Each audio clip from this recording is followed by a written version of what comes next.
Thank you very much. So now we will hear from Maung Zarni, and I will just say one word about him that I think it's evident to most people here that he has played a particularly important role for this meeting and on this subject for quite a long time, driving this. So just to acknowledge that. Zarni.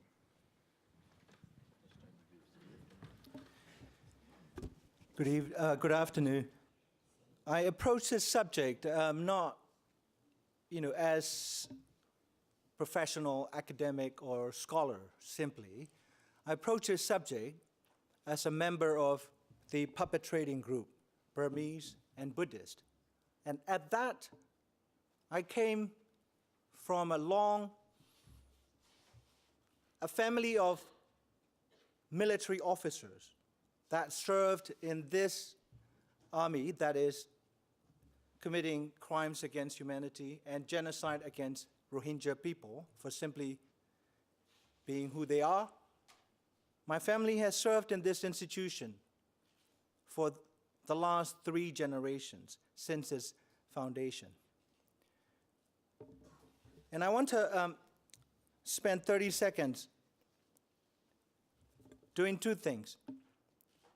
I want to say, as a member of this puppet trading society, Burmese Buddhist society, I want to say sorry to all the Rohingyas inside the country, in IDP camps, and in the diaspora, in Bangladesh. This is a population who has been forcibly driven out of their homeland in the last 40 years. And my wife and I wrote the first ever academic study looking at this situation, only 57 pages, using the genocide framework.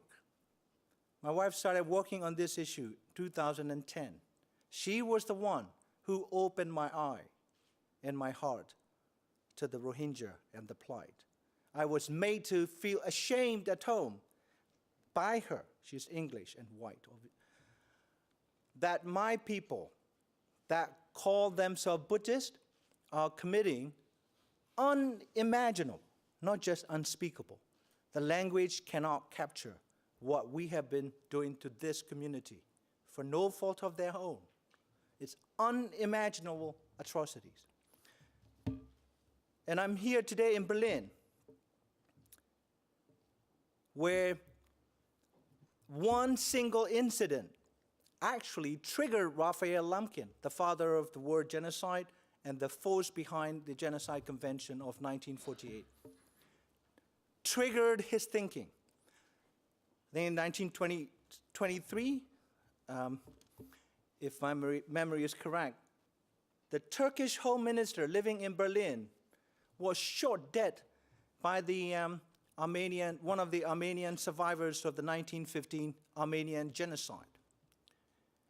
And Germany was backing Turkey, the perpetrator, at the time. Lemkin asked himself a question. This man, the Armenian man who killed one person and was found guilty of homicide, went to jail, faced justice. How come people who killed 1.3,600,000, they walk scot-free, and they may, in the case of the Burmese, they may be given a red carpet treatment, as Austria has done to the Burmese military commander-in-chief, Maung Zarni, when he came to look at the arms factories in Germany and Austria. And I'm here in Berlin and Germany, where Sophie Scholl, a young communist-inspired anti-Nazi student from Munich, Bavaria, on 22nd February 1943, she and 2 other, in quotes, accomplices were executed for daring to challenge the Nazi party. And she was the one who inspired me to say that I would rather have the entire society where I was born to declare me the enemy of the state than to go along with the majority that are being in the wrong. To me, as a Burmese, there is no my country right or wrong. My country wrong is my country wrong, and this genocide is not in my name.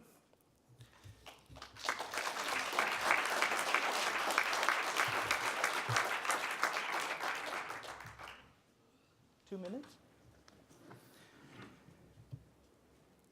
And thirdly, for those who feel so special about either having committed the crime of genocide before the name was invented or coined. Actually, the term was coined in 1933 by Lemkin.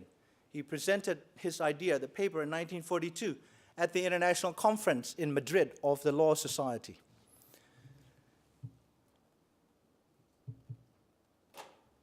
My advisor at the University of Wisconsin in Madison was a young, German-speaking, German-American military police officer here in Berlin who interrogated scores of junior-level SS officers in 1945 at the end of the war and the collapse of the Reich, the Third Reich. I spent 6 years with this man by the name of Robert Cale. He wrote this book, SS Power. You Google it, go on Amazon.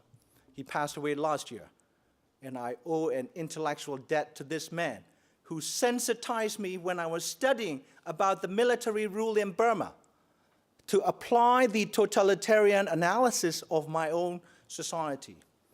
As early as 2011, way before the first publicized bouts of violence against Rohingya were committed in June and October of 2012, respectively, I was writing and calling on the Burmese to pay attention to the signs of emerging fascism.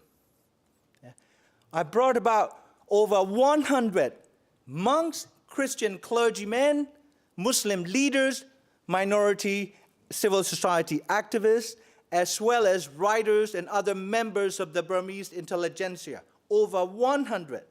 I stopped working full-time as an academic, focusing on trying to create the infrastructure of love, infrastructure of resistance inside the country, using the opinion makers as potential instruments that will fight back against what I saw as the emerging Burmese fascist state wrapped itself in the name of Buddhism. And I failed today. That is why earlier I said, my own society, I fear, has lost its collective conscience to fight this battle on behalf of the Burmese, on behalf of the Rohingyas. Finally, I say, we are taught as Buddhists. I came from the heartland of Burmese society, Mandalay, the last seat of the kingdom.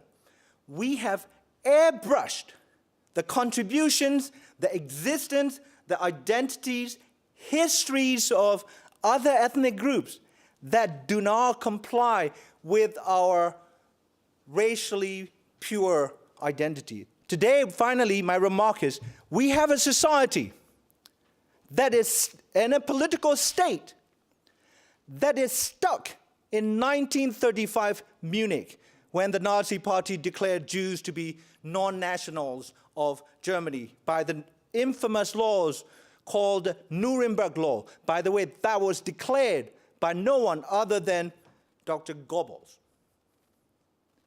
We have a society that defines itself biologically. The notion of civility, the cultural mix, diversity have no place in this current Burmese society. Therefore, my friends and everyone who is watching this from anywhere in the world, this genocide is the first in the social media age. The genocide brought to you by Facebook, Instagram, and Twitter on your mobile phone.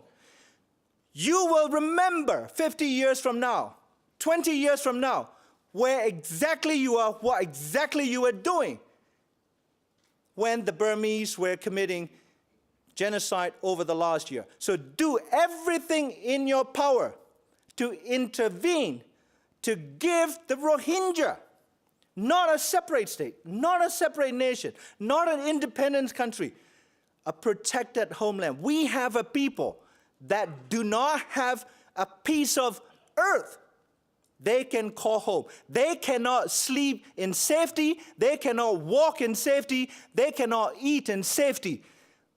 Is it too much to ask that we give this community a protected homeland? Thank you.